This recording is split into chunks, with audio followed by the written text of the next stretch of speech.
Hello, everybody, and welcome to this week's edition of GIFCT.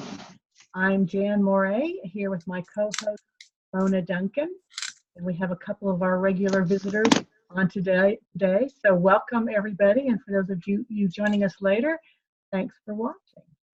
Today's topic is choices, challenges, and change. Oh, sounds like things that people dread having to do to make choices and deal with challenges and deal with change. And then in your write-up for this topic today, Mona, you made an interesting statement in here. You said, GIFCT and choice theory people suggest that life is more knowable than we may give it credit. So I've been puzzling on that. So what were you thinking about with that statement? Well, I have a friend that calls it her first brain and her second brain. And she said whenever she goes with her first brain, things work out really well. I call it my wisdom heart. That it's that knowing, it's a lifetime collection, rather than going with what the ego brain says, well, go this way, do that. And so that we have this many gifts and talents have we been born with. And the ability to win and to overcome and all this, but we don't give ourselves credit for that. And we don't realize, we think, oh, well, that's silly. I can't do anything like that. And we don't let ourselves know that we have more strength, more ability, that we can set healthier boundaries, that we can say yes to things that are worth saying yes to and no to things that are worth saying no to. Right. And knowing that, and then, we begin to collect information, which is a good thing to do, kind of sort it through and see what works with you and what doesn't. But in collecting that information, don't let go of your own intuitive knowledge, because we're all born with it. Right. And to just realize that, and that we have all kinds of, and that even when we do get the information, whether it's from an expert, whether by book or, someone else, don't just bite into it without really thinking about it, because they're all suggestions, and some things might work for a few, but not everything will work for everyone. That one size fits all doesn't tally. Doesn't apply, right? No, it doesn't add up. You have to apply to do what is right for you, and not necessarily listen to what other people say, no matter how much of an expert they are, because if it's not right for you, it's not right for you. Right. And sometimes, even with the experts, there is, well, like you say, if it's not right for you, it's just not right for you. Right. The experts don't agree. Is that where you were going? Yeah. One will say one thing and another will say something else, and it's like, who do you believe? Right. And so again, I have a quote here from Dr. Glasser. He said, when we begin to realize that we can control our own behavior, when we own up to the fact that I have this intuitiveness that I know I can, when we begin to realize we really can control our own behavior, which is 4 products: the thoughts we think, the actions we take, the emotions that we feel, as well as the, physiology, so whether we immediately, once we realize that we can control our own behavior, we immediately start to redefine our personal freedom. It's like this light going on. Yes. And we begin to say, oh yeah, I can see a little bit better now. Yeah. We immediately begin, it's like this aha moment. We immediately begin to realize that we have our own personal freedom, and we can find that we have more freedom than we at first realized. And we have more power over what happens to us. We do have a say in it. We can control. That is something we can control. Things don't just, things may just happen to us, but there are lots of ways that we can respond to whatever happens. Right. And that power, what is power? If we don't know we have it, it's just as good as not having it. Right. Exactly. So it's being aware of the fact that we do have that power to make choices. We have that power to make decisions. And even when we think improve our somebody life. else is making it for us. Yeah. Yeah. Well, you know, whenever I wrote that little topic that we were going to talk about today, I put that people are always asking me, well, how do you do this? How do you do that? And of course, I'm, you know, ready to give some answers all the time. Right. But I had in there initially that we'll see how that we can obtain enough freedom to give us some insight for, and I deliberately put for the rest of our life, and I deliberately marked it out to put for today. Uh-huh. Uh-huh. Because sometimes, you know, you get excited about something and you think, oh, this is a forever thing. But maybe we grasp on so tightly thinking that, oh, I can do that. And then we get discouraged. So actually it was a means of overcoming discouragement. That whenever we're thinking, well, you know, I haven't done that yet. You know, I've always had those dreams and goals and ideas. I haven't done it yet. Well, the very fact that we have that yet mentality in there, it lets me know that it's still on the radar. Yeah, right, exactly. You And haven't so, given up on it. yeah, don't toss it aside. Yeah, yeah. But again, I like to look at things. I know in working with the prisoners, I thought, well, you know, well, that I haven't killed anyone yet. So you know what that tells me?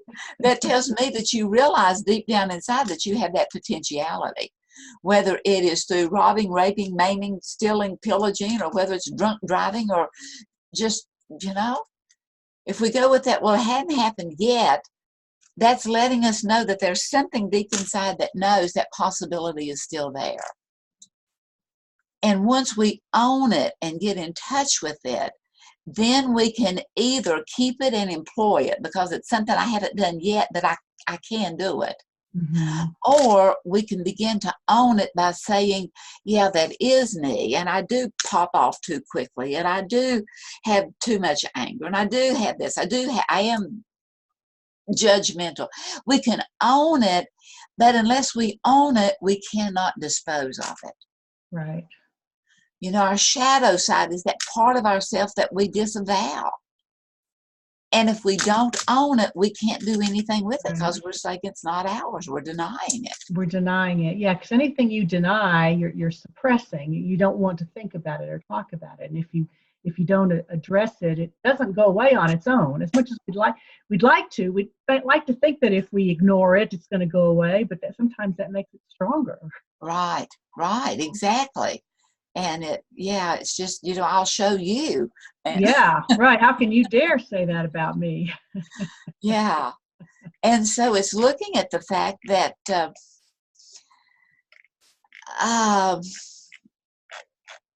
making those choices. First of all, we have to decide. We have to make a decision. And, you know, scientists tell us that we make about 35,000 decisions a day. Which is hard to fathom. You know, it's like that many. But when you think about it, just every little thing we do, just deciding to speak here, deciding which words to use, those are all decisions. That's an awful lot going on in one day. Right, it is a lot of decisions, and you know, some of those are decisions we previously made, so therefore we do them without thinking about them again because we've owned them. Yeah. And we're okay with them.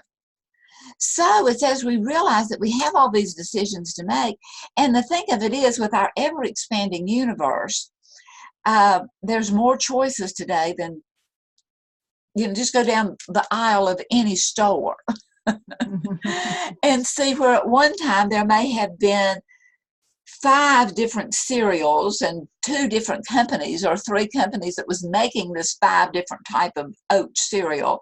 And now, I mean, you know, the whole aisle and 3, 4, 5 stories high is nothing but different types of cereal. Yeah. And so the more choices we have, the more difficult it is to make those decisions. And then sometimes we decide not to make a decision because it's just too overwhelming to even decide. So we do nothing. We go hungry. And no decision is a decision. We just have not let ourselves know it, that we're not making a decision. That we're not making a decision. That there's something there that we can do. So it takes us back to the word decide. And any word that ends in IDE,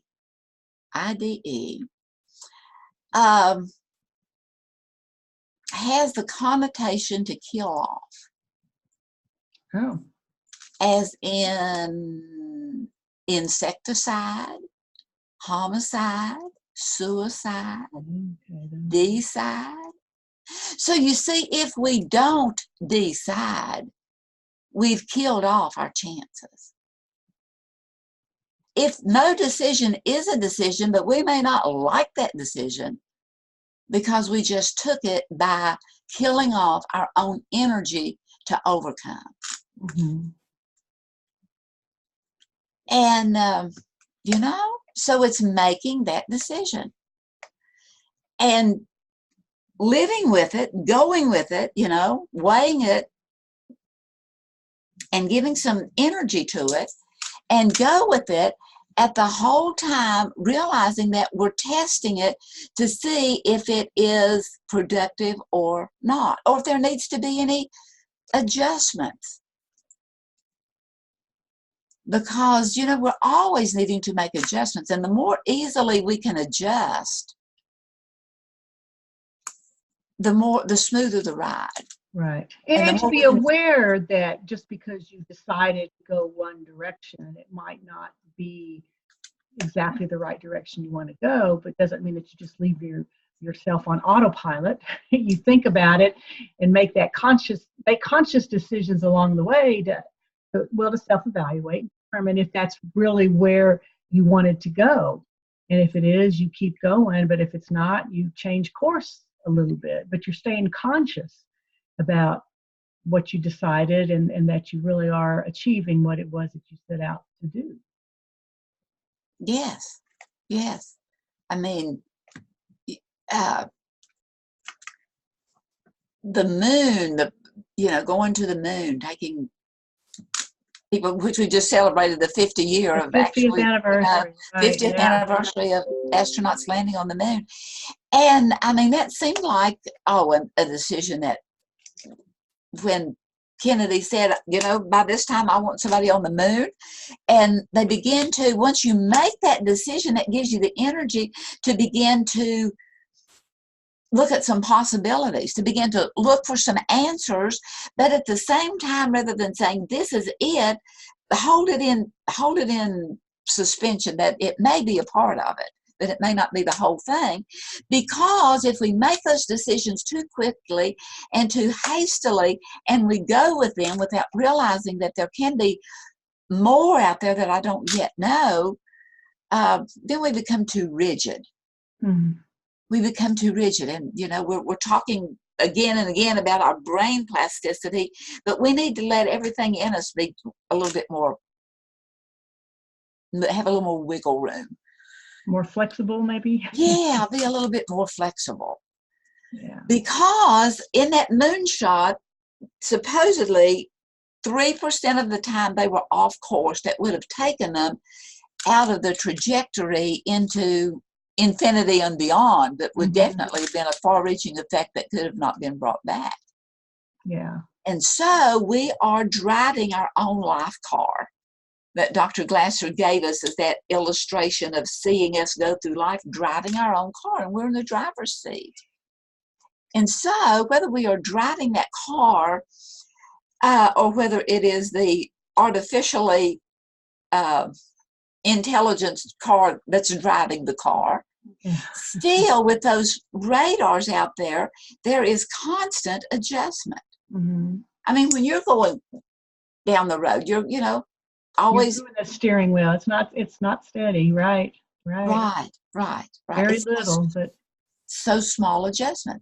Right. So the more we're aware of the fact that that small adjustment can keep me from going into the next lane. Right. It can keep me awake, it can keep me aware, it can keep me conscious of what I'm doing. Or we can let it lull us to sleep, and that goes back to the not deciding. Yeah. Fortunately, there are little bumps on the road that keep us from going over into the other lane if we start to fall asleep. So how can we create those little bumps in our lives that that jolt us into making some kind of a decision or looking to say, hey, are we going off course? And we can. Yeah. We can begin to look at, when have I decided that that this is a boundary, because there's a lot of fine lines in life. And many times we cross them before we know it.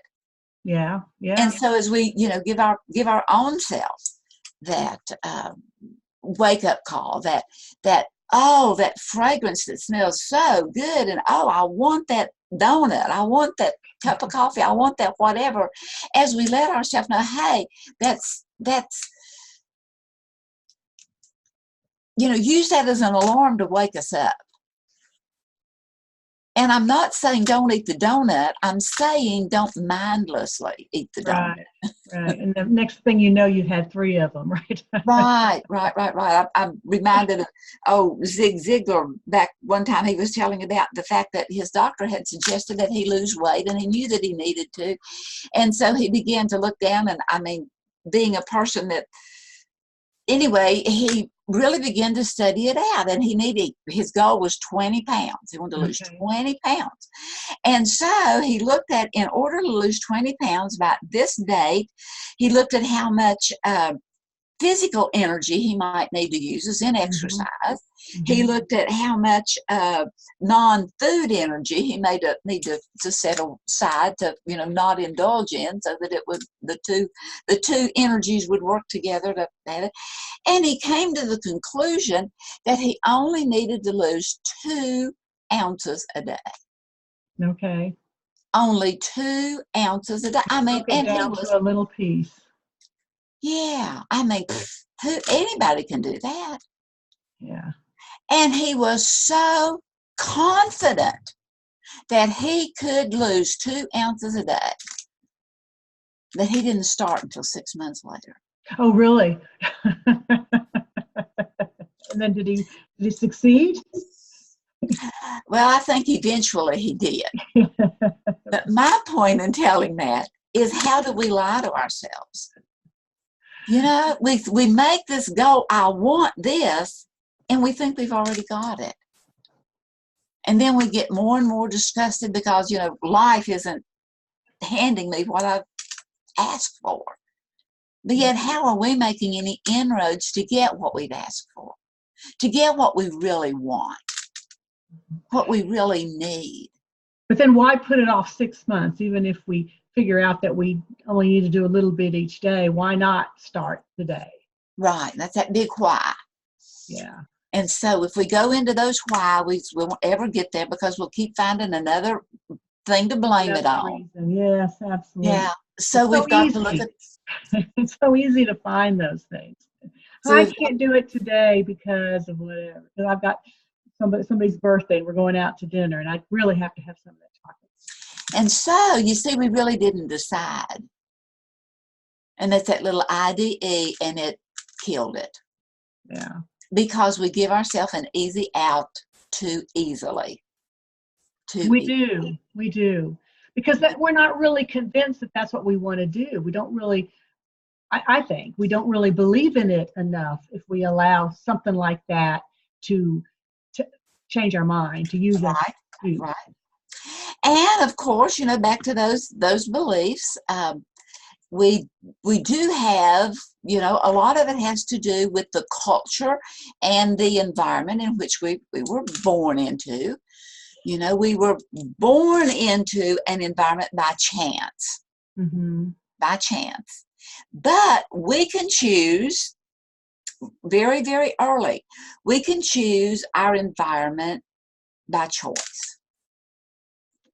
We can choose it by choice. So give an example of that for a little kid. How does he choose by choice? Well, it goes back to whenever I was giving my tribute to Dr. Glasser a few weeks ago, that the fact that he got 2 discouraging things of information, and one was, I don't want another child. The other one was, I like the name Bill. And he took the 2 opposites and put it together. Yeah. That it's okay. That it's okay. And I was reading in the current Reader's Digest last night that it says that 10-year-olds, that is the time that we make. He said, the writer was saying, go back and think, what were your dreams and goals when you were 10? Because that was life telling you this is what you're programmed for. Oh, really? And I got to thinking about that. I can't remember exactly, but I'm thinking it was whenever I was about 10 years old that I made the decision I wanted to be a nurse. Okay. I wanted to be a nurse in Annie Oakley. And you're going to get your gun? And so, am I a nurse today? Well, kind of, sort of, in that I still want to help heal a hurting world. Mm-hmm. I want to do it by realizing that we make choices that we don't even let ourselves know we're making. Yeah. And as we begin to see that we've made those choices, that, you know what, it's not taking me down the road I want to go down. That I'm not being the person that I really think I'm programmed to be, that I have the capability of being. And to take the responsibility for it, because I am driving my own life car. You are. You are. And even as a child, you know, we made those decisions. Can't you make that kid quit crying? No, you cannot. No. But you can help the kid begin to calm himself down. And as we begin to, and even as children, we have those thoughts. We have them. We have them. And, you know, sometimes the environment that we are in may try to argue us out of, fuss us out of it, beat it out of us, whatever. But still, there's a choice that we're making deep down inside that may get us taken away. But as we can get in touch with those decisions and look for the good ones and know the ones that are more effective for us. Yeah. So just be aware about what's going on in your life instead of allowing life to just take you wherever it's taking you. To ask the question, is this really the path I want to take? Is there something else I can do? Should I be changing something? But to be questioning instead of just going along for the ride, because you are in the driver's seat. But you can't have your car on autopilot and just let it go wherever it wants to go, and you not make any decisions. But is that going to get you where you really want to go? Right. So it is deciding to take responsibility to make it happen. Mm-hmm. Whatever it is, to take responsibility. And that no matter what happens, I have the ability to control how I will respond to it. Yes. And sometimes it's to speak up, sometimes it's to, well, you know, it's to do some more soul searching. It's right. It's to get deep down inside as to who we are. Yeah. And whether we have allowed others to mold us, but we realize that it's just not fitting. It's just not fitting. Mm-hmm. And to find out who we are, to find out who we are. To those encouraging moments that you want to write notes about so that you can pass it on to others. But it's also to realize those things that we don't want to own so that we can own them, so that we can disown them. Yeah. And let ourselves. Hearing you say that reminds me of when I was a kid, my mother used to always, not always, but every once in a while she'd say, well, you don't like that. And you don't, you know, that's not you. And I remember thinking, well, how can you say that? You're not me. but I didn't say that, you know, as a child. And then when I left the house and became a young adult and started living my own life without my parental influence, and I go back home and, you know, mother would say something like that, I finally had the courage to say, no, I'm not. You know, you're putting me into this little hole that you think I am, that either she had in her mind that this is the way I was or how she wanted me to be or whatever. But it wasn't who I was. But for a while, you know, growing up, you do listen to those messages and you do put yourself into that hole. But then it doesn't feel right. but you don't know what to do about it. But you always know deep inside of you that it's not quite right. And it takes, I think some people probably never figure out how to get out of that and to find their true self. Whereas, for me, I figured it out. but they all goes with being aware of what's going on in your life and be aware of the decisions you're making, even if it's no decision, and where that path is taking you, and constantly look and see, is that really where I want to go? Is this the type of life that I want to live? And if no, to understand that I do have the power to make changes. And even though there's somebody who was very important in my life who was influencing me a certain direction, I can still tell that person, no, that's not for me. And that's a hard discussion to have, but it sure makes you feel better. Exactly. And in realizing, in looking at, doing the soul searching, that there are some things that can really, little incidental stories that can be passed on that maybe encourage someone else, and also looking at those things that you have to own, that tells me how powerful our words are, that we say to ourselves as well as what we say to others. Right. So, as Henry Ford said, whether you think you can or you can't, you are right. You're right. Exactly. If you think you can, you're right, you can't. If you think you can't, you're right, you can't. Right.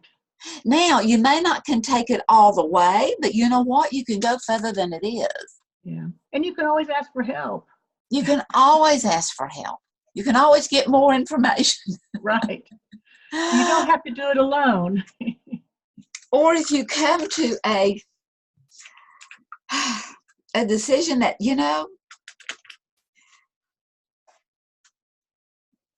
I won't go with this.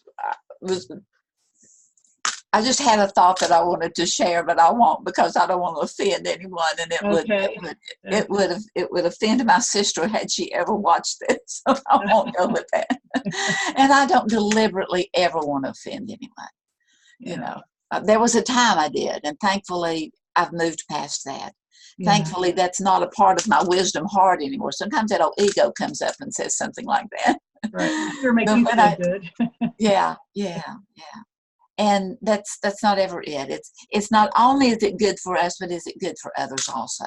Yeah. Because we are connected with each other. We affect each other, whether we are doing it, whether it's in exact close contact or not. It's just we do. We have influences on others, and being aware of the fact that even our thoughts, thoughts become things, and the more we watch what we think about, be careful what we think about, because it becomes our attitudes, and our attitudes, those front wheels on that car is the thoughts we think and the action we take. Yeah. And to give an example on that, the thoughts becoming things, or the thoughts, becoming what we focus on, is when we start focusing on the negative things, the things we don't want. We're giving that stuff more power. So instead of focusing on what you don't want and what you don't like, to put your focus on what you want. I mean, I'm sure you've heard the thing about, well, you can't give somebody a grocery list, a list to go to the store and put on there the things you don't want. Because you say, I don't need apples, I don't need eggs, I don't need fruit. They go to the store, they still don't know what to buy. And so your world still, your brain still doesn't know what to do for you, because you're saying all those things you don't want. And so what do you want? And let's focus on the things you do want. And not only what you do want, but be specific about it. Right. I want to be rich. Well, what is rich? Yeah. I want to be healthy. Well, what is healthy? What is it? What is it? I want cereal. Well, what kind of cereal? Well, what size box? You want the sugar-free, the non-sugar-free? I want butter. Well, what brand of butter? I mean, there's so many specifics. And I found that out, my husband, once he retired and I was still going into a day job, he started doing the grocery list, buying and all that. But I'd get calls because, well, what size, what ounce, what color, what? And you had to be really specific. That's right. Well, we have to be that same way in our life. We have to be real specific what it is, and maybe not what it looks like, but what will it feel like? Yeah. You know, and to me, rich is not an amount of money. It's enough. Yeah. It's enough. And you know what? I have always, all my life, had enough. Even though there was times I lied to myself and said I didn't. And that was not only enough in funds, but it was enough in energy. It was enough in love. It was enough in ideas. It was enough. Enough. And rich means more than just money. There's a lot of Oh, other things you can be rich in besides money. yeah. And one of the greatest things to be rich in, to me, is just contentment. Yeah. To be content. It's to that feeling of satisfaction. Right. Right. That it, you know, there may Feel be good about still yourself. a little hunger there. There may still be a little, but it's satisfied. Yeah. It's satisfied. It's enough. It's enough. And I'm doing the best I can, and I'm doing okay. Yeah, yeah. And you know, working with the prisoners, that was one of the things that I would say. Well, okay, you need to learn to forgive yourself because you were doing the best you could. And I said, well, no, now that I'm stuck here in these classes, I'm beginning to realize that maybe I wasn't doing the best I could. I said, well, you're just now getting there, and that's okay. You know, it's okay to arrive late. Right. As long as you arrive. You've gotten to the point now that you have arrived to realize I really didn't do the best I could. Yeah. But whenever we say that, talk about underneath the pressure you were under at the time. Underneath with the not wanting to be called a wimp, with the not wanting to be singled out as not being macho or not being this or not being that, in your deluded illusion of not being honest and owning who you really are, you were doing the best you could because you knew deep down inside that you were a person of infinite worth and value, and maybe robbing that store would give you some value. But it didn't. It took away the value of who you really are. And so whenever we lash out and do those ugly things, whatever the ugly things are, whether legal, illegal, or just plain down ugly, you know what? We're harming ourselves. And so back under the Hippocratic Oath, with Dr. Glasser being the psychiatrist and the medical doctor and everything, that oath is do no harm, or do no harm to you. And so make those decisions, give some definition to them, weigh them and measure them. You know, on a scale of 1 to 10, do I really want this? There was a time that I would say, yeah, to be thin, I really want that. And that's to be healthy, I really want that. And that's on a scale of 10. But you know what? I was lying to myself. Because although I stuck it up there on that scale of 10, and I finally realized that, on Maslow's self-actualization, I had put myself way up there, that I have self-actualized. And I realized, you know what, this fat body, this undisciplined body, had not even had the weight to get off of the floor, to jump up. I couldn't even jump up. I couldn't even play hopscotch. And here I am thinking I have self-actualized, that I have the answers to the world. And so I took a little trip down. I was doing the best I could, but I was lying to myself. Yeah. And you have to get honest with you. Right. You have to get honest with you. It starts with you. And so I began to realize, you know what? No, it's not a 10. It's not a 9. It's not an 8. It's not a 7. Because I'm taking too many things that are not healthy physically, mentally, emotionally. And once I began to get honest with me, I could say no to things, and it was easier. Yeah. And instead of looking at it as being so hard, my mantra became, it's not easy, but I can do it. You can still do it. Yeah. Because I've got that will in there. And once you put a choice onto that wheel, it kind of oils it up a little bit easier. Right, right. But that medicine you take has a little bit more of a, well, it slides down a little easier. Well, it looks like we're out of time for today. That was a good topic, good discussion. So thanks, Mona, for our topic for today. And thanks everyone who joined us and whoever's watching us now. Thanks so much. And we'll be here again next week for another edition of Greet the Week.